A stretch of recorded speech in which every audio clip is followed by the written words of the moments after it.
Hello friends, welcome to my channel S two education. आज हम CTET exam pattern के बारे में बात करेंगे। हम कोई भी एग्ज़ाम दें, उसमें मोस्ट इम्पॉर्टेंट होता है कि हमें एग्ज़ाम पैटर्न के बारे में पता होना चाहिए, क्योंकि अगर हमें एग्ज़ाम पैटर्न के बारे में पता नहीं होगा तो अपनी प्रिपरेशन हम कैसे करेंगे। तो एग्ज़ाम पैटर्न ज़रूर पता होना चाहिए, जिससे कि हम अपने एग्ज़ाम में बेस्ट स्कोर कर पाए। तो आज हम पेपर सीटेट पेपर फर्स्ट और पेपर सेकंड एग्ज़ाम पैटर्न के बारे में बात करने वाले हैं। सीटेट में कौन कौन से सब्जेक्ट होते हैं, पेपर फर्स्ट में, पेपर सेकंड में कितने कितने नंबर के होते हैं, उसके बारे में हम बात करते हैं। तो फ्रेंड्स, आज की वीडियो शुरू करते हैं। आज सबसे पहले हम पेपर फर्स्ट यानी कि जो फर्स्ट टू फिफ्थ वाले प्राइमरी लेवल जो होता है उसके बारे में बात करेंगे। पेपर फर्स्ट हमारा क्या, कौन कौन से सब्जेक्ट होते हैं, उसमें कितने कितने नंबर के होते हैं, उनके बारे में बात करेंगे।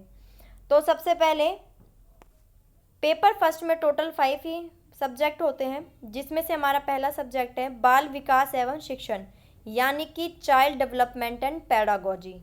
चाइल्ड डेवलपमेंट एंड पेडागोजी, जिसे हम शॉर्ट फॉर्म में क्या बोलते हैं, सीडीपी, जो कि हमारी 30 नंबर की आती है। 15 नंबर पेडागोजी के होते हैं और 15 नंबर हमारी थ्योरी के होते हैं। गणित, मैथ्स, ये भी सेम है, 30 नंबर के आते हैं। 5 सब्जेक्ट है, पाँचों सब्जेक्ट 30 नंबर के होते हैं, जिसमें से 15 नंबर की पेडागोजी होती है और 15 नंबर की थ्योरी होती है। भाषा पहली, इसमें भी यही है कि हमारे लैंग्वेज जो होती है, लैंग्वेज फर्स्ट और सेकंड में सीटेट पेपर में चूज़ करनी होती है। इस टॉपिक को लेकर, फर्स्ट लैंग्वेज और सेकंड लैंग्वेज को लेकर बहुत से बच्चों में बहुत ही ज़्यादा मिसअंडरस्टैंडिंग होती है, वो कंफ्यूज हो जाते हैं हम पेपर फर्स्ट, लैंग्वेज फर्स्ट और लैंग्वेज सेकंड कैसे लें। तो आपको जो लैंग्वेज बिल्कुल अच्छी आती है, जैसे कि आप अगर हिंदी मीडियम से पढ़े हुए हैं तो आपकी हिंदी काफ़ी बेस्ट होगी, इंग्लिश भी बेस्ट होगी, लेकिन आपको जो अच्छे से आती है, अगर आपको इंग्लिश अच्छे से समझ आती है तो आप अपनी लैंग्वेज फर्स्ट लेना। अगर आपको हिंदी अच्छे से आती है तो आप अपनी हिंदी लैंग्वेज फर्स्ट लेना, ठीक है। और सेकंड लैंग्वेज आप कोई सी भी ले सकते हो, हिंदी हो गई या फिर आपकी संस्कृत हो गई, आपका जो मन है आप वो ले सकते हो। फिफ्थ होता है हमारा पर्यावरण अध्ययन, जो कि ईवीएस है। ईवीएस हमारी 3rd to 5th की जो बुक होती है, एनसीईआरटी बुक, उनमें से आता है। और जो 15 नंबर की होती है वो हमारी पेडागोजी होती है।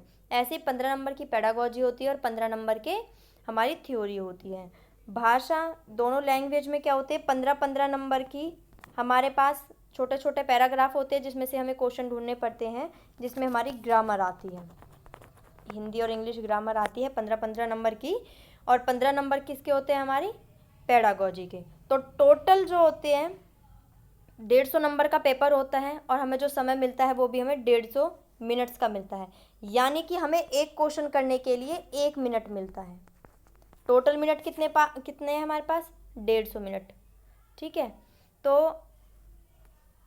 अब हम सेकंड पेपर की तरफ चलते हैं कि सेकंड पेपर कैसा कौन कौन से सब्जेक्ट होते हैं। तो इसमें भी 5 सब्जेक्ट होते हैं, सॉरी इसमें 4 सब्जेक्ट होते हैं।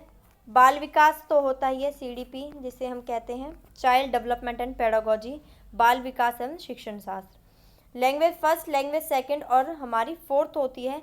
जो भी आपने बीएड में एक सब्जेक्ट आपको लेना पड़ता है, या तो आप अपना विज्ञान यानी कि साइंस ले लो, मैथ्स ले लो या फिर सोशल साइंस ले लो। तो आपको 60 नंबर की सिर्फ और सिर्फ सामाजिक विज्ञान, आपने अगर सामाजिक अध्ययन की सोशल साइंस ली होगी या फिर साइंस या मैथ्स, आपने तो तीनों सब्जेक्ट में से कोई एक सब्जेक्ट लेना पड़ता है, जो कि आपकी टोटल 60 की होती है, 60 नंबर की होती है। और ये आपकी 6 से लेके 8 तक की जो भी एनसीईआरटी बुक्स होती है उनसे रिलेटेड होता है, उनमें से ही आता है। और आपके जो 30 नंबर के होते हैं आपकी बुक्स आते हैं, 30 नंबर की आपकी पेडागोजी आती है। भाषा लैंग्वेज जो सेकंड है वही है लैंग्वेज फर्स्ट, जो आपको अच्छे से आती है। मान लो आपकी इंग्लिश बहुत अच्छी है तो आप लैंग्वेज फर्स्ट क्या लोगे, इंग्लिश। लैंग्वेज सेकंड आपने हिंदी ले ली या फिर संस्कृत ले ली, आप कोई सी भी चॉइस होता है, आप संस्कृत भी ले सकते हो, संस्कृत का भी पेपर सीटेट देता है। हमारी बाल विकास एवं शिक्षण यानी कि सीडीपी, ये हमारी 30 की होती है, वही है, आधा आधा बढ़ जाता है। 15 नंबर की हमारी क्या होती है, पेडागोजी होती है, जो 15 होते हैं वो हमारी थ्योरी होती है।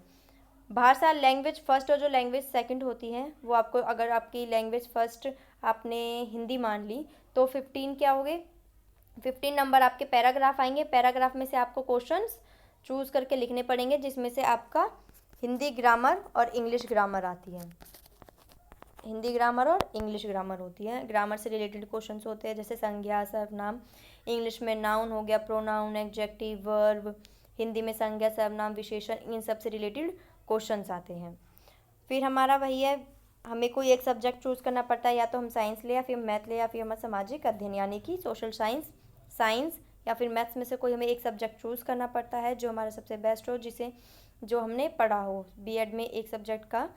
तो जो कि हमारा टोटल नंबर 60 नंबर की होती हैं, और ये बहुत ही आपको मेहनत करो तो एक ही सब्जेक्ट होता है। जैसे 6 से लेके 8 तक की आप बुक की जो भी एनसीईआरटी बुक्स होती हैं उनको उठा लो, उनको अच्छे से रीड आउट कर लो, उनको समझो, प्रीवियस ईयर के पेपर्स उठाओ। सबसे बेस्ट तरीका है सीटेट की प्रिपरेशन करने का कि आप प्रीवियस ईयर के क्वेश्चन पेपर उठा लो, क्योंकि हर बार क्वेश्चन रिपीट होते हैं। क्या होता है कि बस थोड़ी लैंग्वेज चेंज हो जाती है, लैंग्वेज ही चेंज होती है, लेकिन रिपीट होते रहते हैं क्वेश्चंस। तो आप सबसे पहले प्रीवियस ईयर के क्वेश्चंस पेपर निकालो और अपनी स्पीड को बढ़ाओ, क्योंकि हमें 150 नंबर का पेपर होता है और हमें 150 मिनट ही मिले होते हैं, यानी कि हमें एक क्वेश्चन के लिए सिर्फ 1 मिनट मिलना होता है।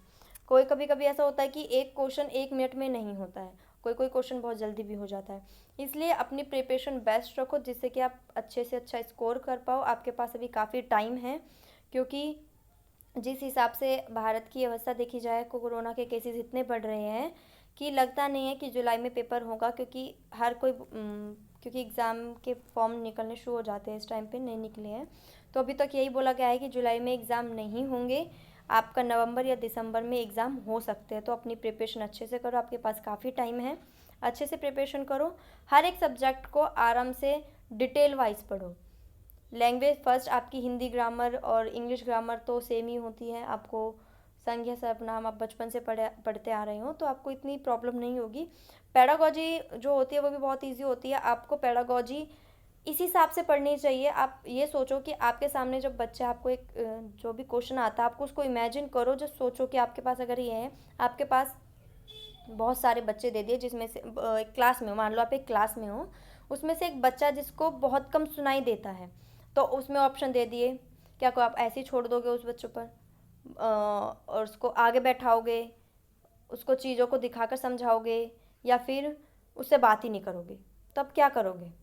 सबसे बेस्ट चॉइस होती है, क्योंकि हम दो ऑप्शन ऐसे आते हैं जिसमें हम कंफ्यूज हो जाते हैं, या तो उसको आगे बैठाए या फिर उसको दिखाकर समझाएं। हम क्या उसे दिखाकर भी समझा सकते हैं और हम उसे आगे बैठा कर भी सुना सकते हैं। जैसे कि अगर वो आगे बैठेगा तो उसे ज़्यादा सुनाई देगा, पीछे बैठ जाएगा तो उसे कुछ सुनाई नहीं देगा, इतना सुनाई नहीं देगा, उसको पहले से कम सुनता। अगर हम पीछे बैठा देंगे तो बेचारे को कुछ सुनेगा ही नहीं। तो हमें बच्चों को बेस्ट से बेस्ट अपनी टीचिंग मेथड्स देने चाहिए, जिससे कि बच्चा इंटरेस्टिंग तरीके से पढ़ पाए। तो फ्रेंड्स, आज की वीडियो हमारी यहीं ख़त्म होती है। हमारी वीडियो को लाइक, शेयर करें और हमारे चैनल को सब्सक्राइब करना ना भूलें। साइड में बेल आइकन को प्रेस कर दें, जिससे कि हमारी न्यू वीडियो को नोटिफिकेशन आप तक पहुंच पाए।